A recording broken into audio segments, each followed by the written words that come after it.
So good morning class, good morning students. How was your day? So it's good to hear. Please all stand. Christine, can you please lead the prayer? In the name of the Father, Son, and the Holy Spirit. Amen.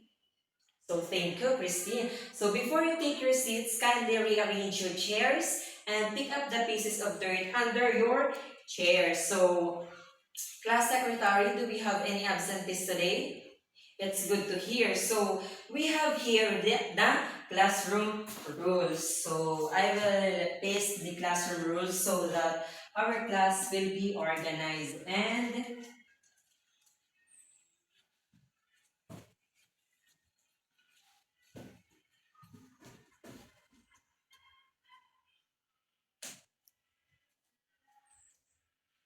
so our classroom rules is raise your hand before speaking. So if you want to raise your hand, if you want to answer, or if you want to speak, kindly raise your hand so that you give me respect. Okay?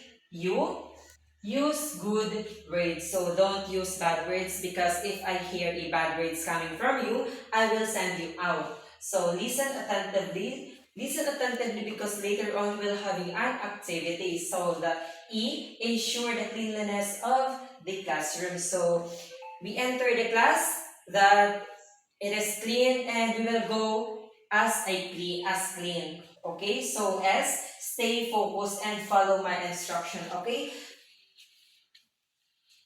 don't follow your instruction. You need to follow my instruction. Okay, so let's proceed to the game. So our game will be entitled up, down, attack. So choose your partner. Very good. And listen to my instructions. So your fist bump and your fist bump also with your partner is when I say up, you're going to put it in a up. When I say down, you put it into the down. And when I say attack, you will attack your partners. It is clear?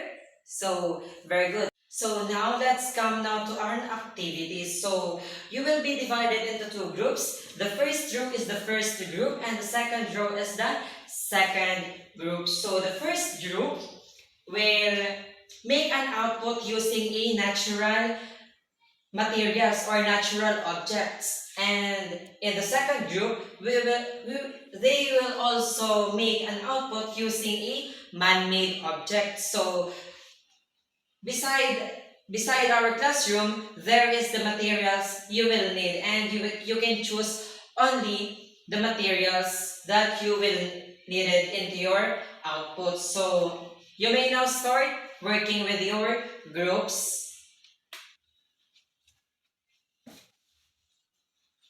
So how was your activity? It is done? Okay.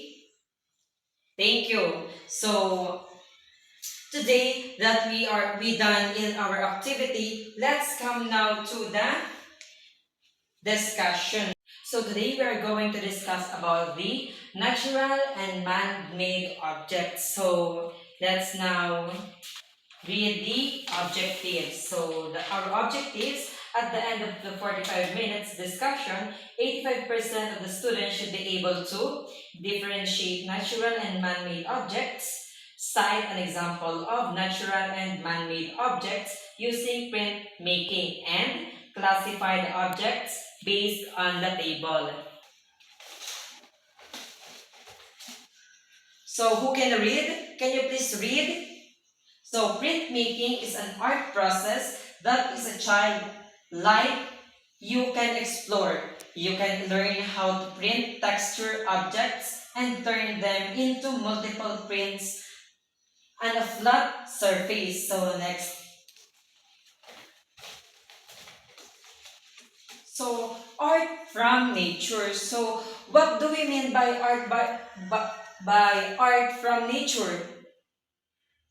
So art from nature is the environment around you, like the garden, parks, and seas have can inspire you to create beautiful works of art. So plants, leaves, and fruits, barks, and seed heads are good materials to use for an artwork. So using a natural objects that you can see in our surrounding, in our home, in our whatever we go, there is a natural materials that we can use in art. So for example, the leaves. So for example, this kind of artwork. So what materials did we use in this? So very good. We use leaves. So anyone? Yes, leaves also. And second examples, what materials we use as a natural objects? Yes, very good. It's leaves also. So let us now man-made objects printmaking refers to the process of using man-made items rather than natural objects. So using a man-made, the example of that is like this. So here in the picture, what materials did we use? Anyone? So very good. Bottles. So second, what materials did we use? Anyone? Any other hand? Raise your hand. So very good. We use spoon and also sponge. So very good. You learn from our discussion today.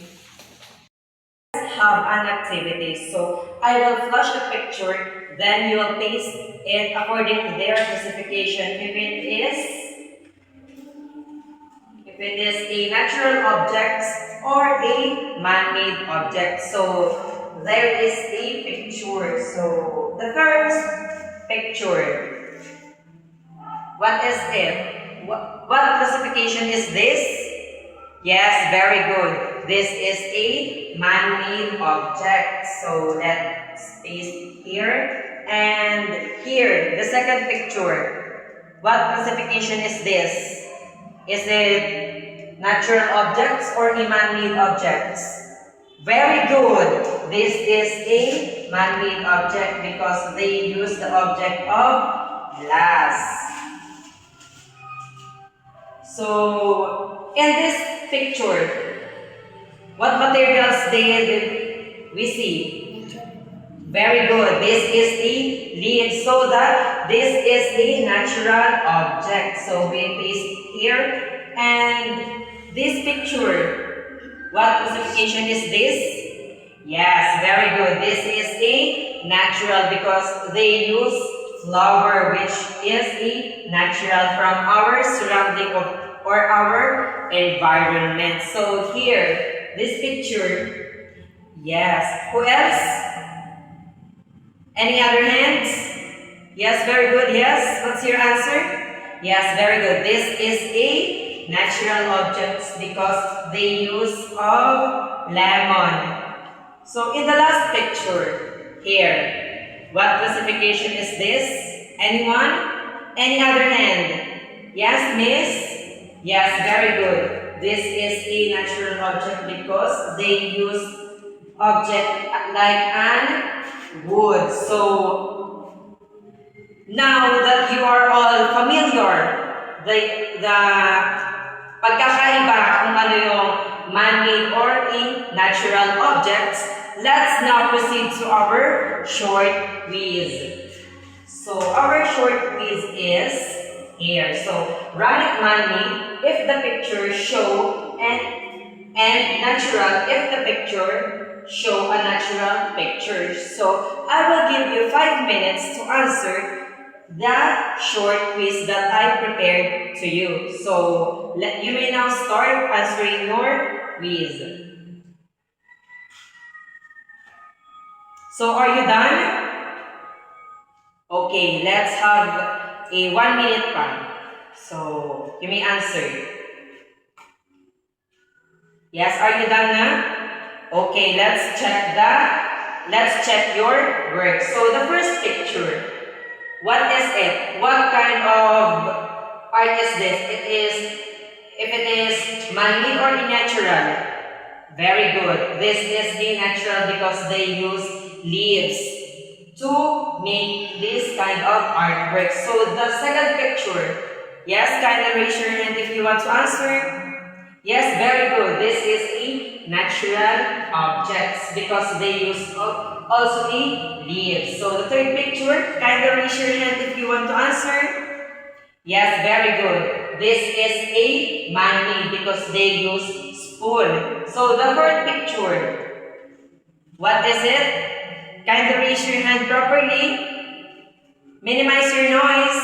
Okay, very good. This is a natural object because they use wood as a artwork. So the last picture, what is it? Is it man-made or natural? Very good. This is a man-made because they use the materials of hot glue. So today, let's have a checking of your work. So who get perfect score? Please raise your hand. Okay, all of you got a perfect score. Can you give yourself a very good clap? Do you know what is very good clap? I will demonstrate it and you will follow it. Okay? 1, 2, 3. 1, 2, 3. Very good, very good, very good. Okay, let's do it again. 1, 2, 3. 1, 2, 3. Very good, very good, very good. Okay, class? So before we end our discussion today, we have an assignment. So your assignment is, in a clean bond paper, you will make printmaking using a man-made objects and natural objects, and you will pass it tomorrow. Okay? Is it okay with you, students? So can you please all stand for our closing prayers? So, in the name of the Father, the Son, the Holy Spirit. Amen. Okay, please maintain the cleanliness in our classroom. That's all today. Thank you, students. I hope you learn something and you gain more knowledge about what we discussed today.